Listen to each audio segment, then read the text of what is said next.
ആളെ ഇരുത്താൻ പോലും കഴിഞ്ഞ തവണ 40,000-ലധികം വോട്ട് കിട്ടിയ സംസ്ഥാനം ഭരിക്കുന്ന ഒരു മുന്നണിയുടെ സ്ഥാനാർത്ഥിക്ക് ഇത്തവണ സാധിച്ചു. 20,000-ലധികം വോട്ടുകൾ ചരിത്രത്തിൽ ആദ്യമായിട്ടാണ് ഇങ്ങനെ അവർക്ക് നഷ്ടമാവുന്നത്.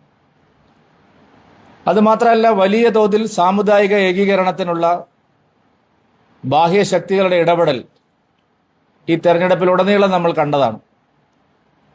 ആദ്യം ഇടതുമുന്നണി സ്ഥാനാർത്ഥിയായി തീരുമാനിച്ച് സംസ്ഥാന സെക്രട്ടേറിയറ്റിലേക്ക് എത്തുന്നതുവരെ ജില്ലാ കമ്മിറ്റിയും ജില്ലാ സെക്രട്ടേറിയറ്റും എല്ലാം നിർദ്ദേശിച്ച പേര് അവസാന നിമിഷത്തിൽ അവർ മാറ്റിയതിന് പിന്നിലും ഒരു പ്രത്യേക പൊളിറ്റിക്കൽ പാർട്ടി ഇവിടെ സ്ഥാനാർത്ഥിയെ നിർത്തിയപ്പോൾ അത് പിൻവലിപ്പിക്കാൻ നടന്ന ശ്രമങ്ങളെല്ലാം വലിയ തോതിലുള്ള സാമുദായിക ഏകീകരണത്തിന് അവർ ശ്രമിച്ചതിൻ്റെ തെളിവുകളാണ്. മഞ്ചേശ്വരത്തെ തെരഞ്ഞെടുപ്പ് ഫലം സൂചിപ്പിക്കുന്നത് അത്തരത്തിലുള്ള ജനാധിപത്യ വിരുദ്ധമായിട്ടുള്ള തീവ്ര ചിന്താഗതിക്കാരെ പ്രോത്സാഹിപ്പിക്കുന്ന ഒരു നിലപാടിൻ്റെ കൂടി ഫലമാണ്. കാസർഗോഡ് ജില്ലയിൽ ഈ തെരഞ്ഞെടുപ്പിൽ BJPക്ക് എല്ലാ മണ്ഡലങ്ങളിലും വോട്ട് വർദ്ധിച്ചിട്ടുണ്ട്. മഞ്ചേശ്വരത്തും കാസർഗോഡും കാഞ്ഞങ്ങാടും ഉദുമയിലും BJPക്ക് നല്ല നിലയിൽ വോട്ട് വർദ്ധിച്ചിട്ടുണ്ട്. എന്നാൽ രാഷ്ട്രീയത്തിനപ്പുറം ചില ശക്തികൾ തെരഞ്ഞെടുപ്പിനെ സ്വാധീനിക്കാൻ പച്ചയായി ഇടപെടുന്ന ചിത്രമാണ് നമ്മളിവിടെ കണ്ടത്.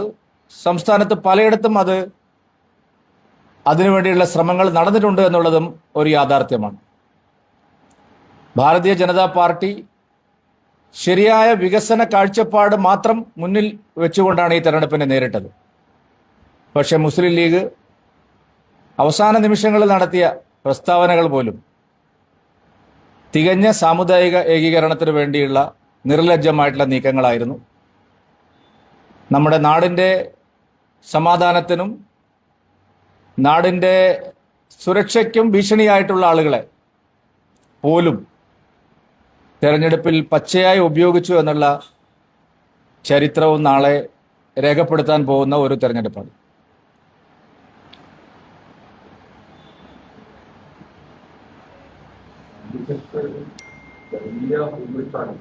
അതാ ഞാൻ പറഞ്ഞത്.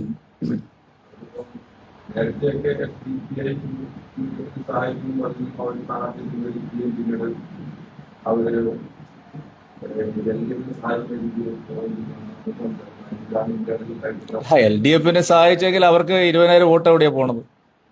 അല്ല, നമ്മൾ കാണേണ്ട ഒരു കാര്യം, SIRന് ശേഷം വോട്ടിലുണ്ടായിട്ടുള്ള കുറവിനെ സംബന്ധിച്ച് ആരും സംസാരിക്കുന്നേയില്ല.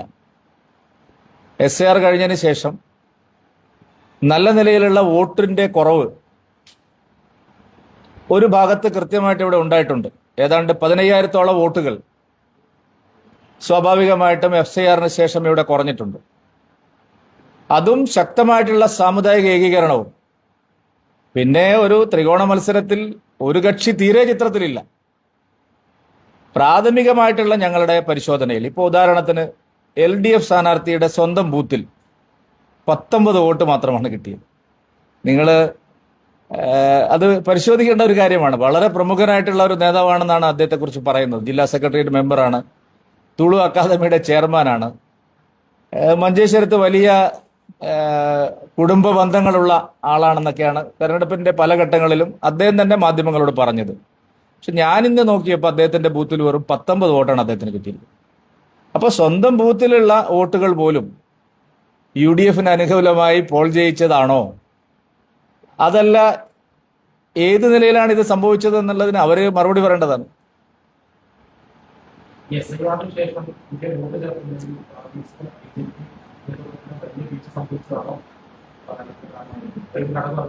അങ്ങനെ ഒരു വീഴ്ചയും വോട്ട് ചേർക്കുന്ന കാര്യത്തിൽ സംഭവിച്ചിട്ടില്ല. സംഭവിച്ചത് SIR എന്ന് പറയുന്ന ഒരു ഭീതി പരത്തി ഗൾഫ് രാജ്യങ്ങളിലും അന്യ സംസ്ഥാനങ്ങളിലൊക്കെയുള്ള ആൾക്കാരെ ഇവിടെ പൗരത്വം നഷ്ടപ്പെടുമെന്ന് പറഞ്ഞ് ഭയപ്പെടുത്തി ഇവിടെ വന്ന് വോട്ട് ചേർപ്പിച്ചിട്ടുണ്ട്. ഒന്ന്. രണ്ടാമത്തെ കാര്യം, അവസാന നിമിഷം, പോളിംഗിന്റെ അവസാന നിമിഷം, നിങ്ങളൊക്കെ ഫീൽഡിലുണ്ടായിരുന്നവരാണ്, ഈ പ്രാവശ്യത്തെ വോട്ട് ചെയ്തില്ലെങ്കിൽ നിങ്ങൾക്ക് ഇനി പൗരത്വം ഉണ്ടാവില്ല എന്നുള്ള നിലയ്ക്കുള്ള പ്രചാരണങ്ങൾ ചില കേന്ദ്രങ്ങളിൽ വ്യാപകമായിട്ട് നടന്നിട്ടുണ്ട്.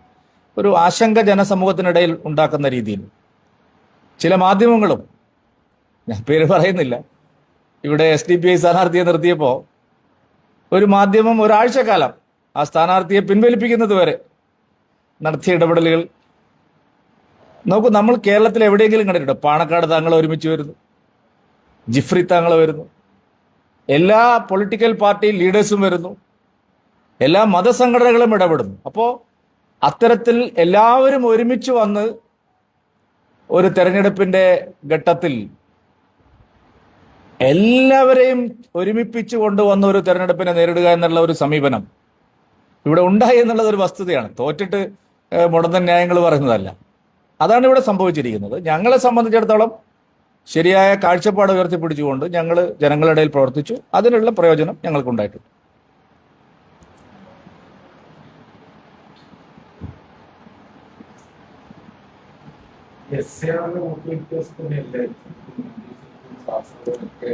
പ്രധാനമായി BJP-യുടെ പൊളിറ്റിക്കൽ വോട്ടുകൾ എടുത്ത് നോക്കിയാൽ പോൾ ചെയ്തിട്ടുണ്ട്, അത് കിട്ടിയിട്ടുണ്ട്. അതിന് വലിയ ഇത് സംഭവിച്ചിട്ടില്ല. പുതിയതായി വോട്ട് ചേർത്തതിൽ വലിയ വ്യത്യാസം ഈ രണ്ട് മണ്ഡലങ്ങളിലും പ്രകടമായി അല്ല, പൊളിറ്റിക്കൽ വോട്ട് എന്ന് പറയുമ്പോൾ നിങ്ങൾ ഈ 15,000 കുറച്ചിട്ട് വേണം ഇത് കൂട്ടാൻ. അതായത് അല്ലല്ല, കഴിഞ്ഞ പ്രാവശ്യം എനിക്ക് 65,000 വോട്ടാണ് കിട്ടിയത്. ഈ പ്രാവശ്യം 68,000 സംതിങ് വോട്ട് കിട്ടി. അപ്പൊ എല്ലാവരും വിചാരിക്കുന്നത് കഴിഞ്ഞ പ്രാവശ്യം 65,000 വോട്ട് കിട്ടി 745 വോട്ടിനാണല്ലോ നിങ്ങൾ തോറ്റത്. ആ 65,000-ൽ നിന്ന് ഞങ്ങൾക്ക് അനുകൂലമായിട്ട് പോൾ ചെയ്യേണ്ട 15,000-ഓളം വോട്ടുകൾ പോയിട്ടുണ്ട്. നല്ല നിലയിൽ മൈഗ്രേഷൻ ഉണ്ട്. നിങ്ങൾ അറിയാത്തവരൊന്നുമല്ലല്ലോ ഇവിടെ ഇരിക്കുന്നവർ. ധാരാളം ആളുകൾ മറ്റ് ബോർഡർ പ്രദേശങ്ങളിലേക്ക് സ്ഥലം മാറി പോവുകയോ അതല്ലെങ്കിൽ ഒരു തരത്തിലുള്ള വികസനം, ആശുപത്രി, സ്കൂളുകൾ, വിദ്യാഭ്യാസ സൗകര്യങ്ങൾ, റോഡുകൾ, ഇതൊന്നും ഇല്ലാത്തതിന്റെ പേരിൽ നല്ല നിലയിൽ മൈഗ്രേഷൻ ഉണ്ട്.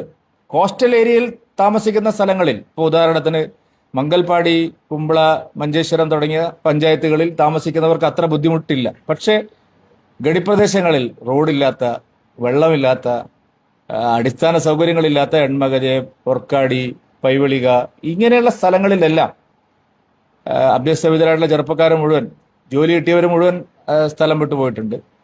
പല ആളുകളും അവരുടെ ബന്ധുക്കളുള്ള സ്ഥലത്തേക്ക് സുരക്ഷിതമായ സ്ഥലം നോക്കി, ഞങ്ങൾക്ക് നല്ല നിലയിൽ ജീവിക്കാൻ സാധിക്കുന്ന സ്ഥലം നോക്കി പോയിട്ടുണ്ട്. ഇതൊരു ശരിക്കും ഞാനൊരു പൊളിറ്റിക്കലായിട്ടുള്ള ഒരു വിഷയം പറയുന്നതല്ല, നമ്മൾ പരിശോധിക്കേണ്ട ഒരു വിഷയമാണ്. നല്ല നിലയിൽ മൈഗ്രേഷൻ ഉണ്ട്. അപ്പോൾ ആ നിലയിൽ നോക്കുമ്പോൾ കഴിഞ്ഞ പ്രാവശ്യം എനിക്ക് 65,000 കിട്ടി, കഴിഞ്ഞ പ്രാവശ്യം കാസർഗോഡ് ഇത്ര കിട്ടി, അതല്ല കണക്ക്. അതിൽ നിന്ന് നല്ല വോട്ട് പോയിട്ടുണ്ട്. ആ പോയതിന് ശേഷവും ഞങ്ങൾ രണ്ട് സ്ഥലത്തും വോട്ട് വർദ്ധിക്കുകയാണ് ചെയ്തത്. കാസർഗോഡ് മണ്ഡലത്തിലും വോട്ട് വർദ്ധിച്ചു, മഞ്ചേശ്വരത്തും വോട്ട് വർദ്ധിച്ചു. അതുകൊണ്ട് SIR-ന്റെ നഷ്ടം തീർച്ചയായിട്ടും ഉണ്ടായിട്ടുണ്ട്. പക്ഷേ അടിസ്ഥാനപരമായ കാരണം LDF-ന്റെ അതിഭീകരമായിട്ടുള്ള നിസ്സംഗതയും തകർച്ചയുമാണ്. ഒരു പാർട്ടി, സംസ്ഥാനം ഭരിക്കുന്ന ഒരു പാർട്ടി 50% വോട്ട് പോയിരിക്കുന്നു. അത് ഒരു മണ്ഡലത്തിലും സംഭവിച്ചിട്ടില്ല. ഇപ്പോൾ വലിയ തകർച്ച നേരിട്ട പയ്യന്നൂരിലും അതുപോലെ തളിപ്പറമ്പിലും അടക്കം നിങ്ങൾ നോക്കിയാൽ 50% വോട്ട് നേരെ ഒറ്റയടിക്ക് ഒരു തെരഞ്ഞെടുപ്പിൽ ഇല്ലാതായി പോകുന്നു എന്ന് പറയുന്നത് ഒരു ചെറിയ കാര്യമാണെന്ന് എനിക്ക് തോന്നുന്നില്ല.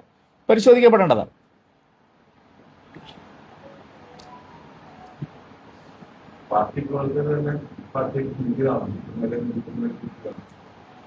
അല്ല, എന്താണ് സംഭവിച്ചതെന്ന് അവരാണ് പരിശോധിക്കേണ്ടത്. എന്തായാലും വലിയ തോതിൽ വോട്ട് ഷിഫ്റ്റിംഗ് നടന്നിട്ടുണ്ട്. സാധാരണ ഒരു 1,500-2,000 വോട്ടൊക്കെ പരിശോധിച്ച് അത് മറിക്കുന്നത് ഇവിടെ പതിവാണ്, ഞങ്ങൾ ജയിക്കാതിരിക്കാൻ വേണ്ടിയിട്ട്. അത് എല്ലാവരും സമ്മതിച്ചിട്ടില്ല. ഇപ്പൊ കാസർഗോഡ് ജയിച്ച ബഹുമാനപ്പെട്ട MLA തന്നെ പറഞ്ഞു ഞങ്ങൾക്ക് അവരുടെ വോട്ട് കിട്ടും, CPM-ന്റെ വോട്ട് കിട്ടും.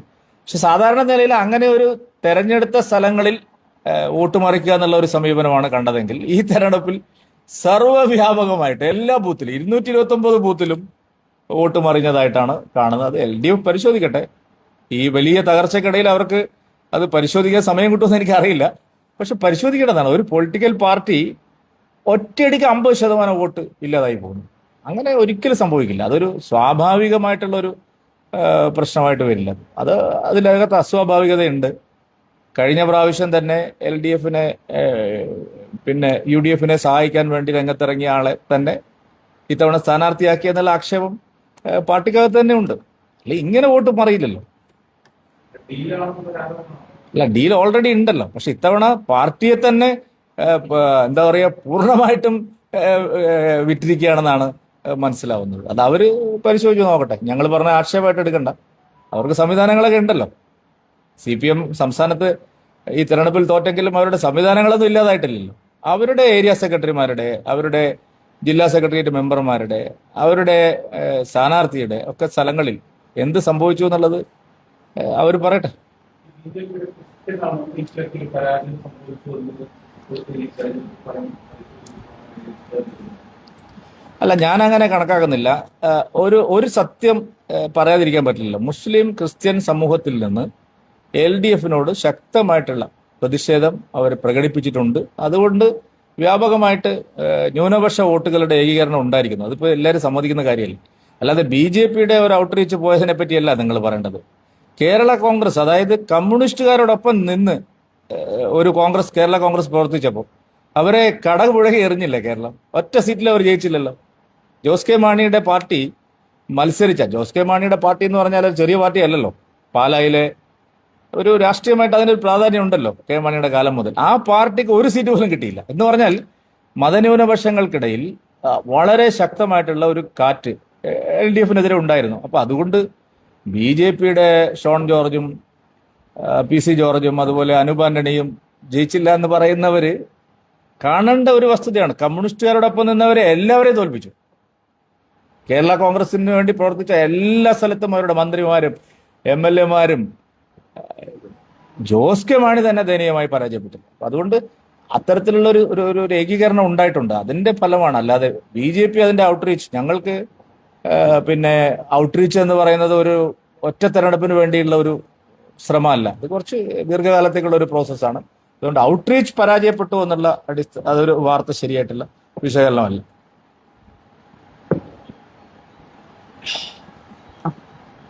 Okay, Thank you.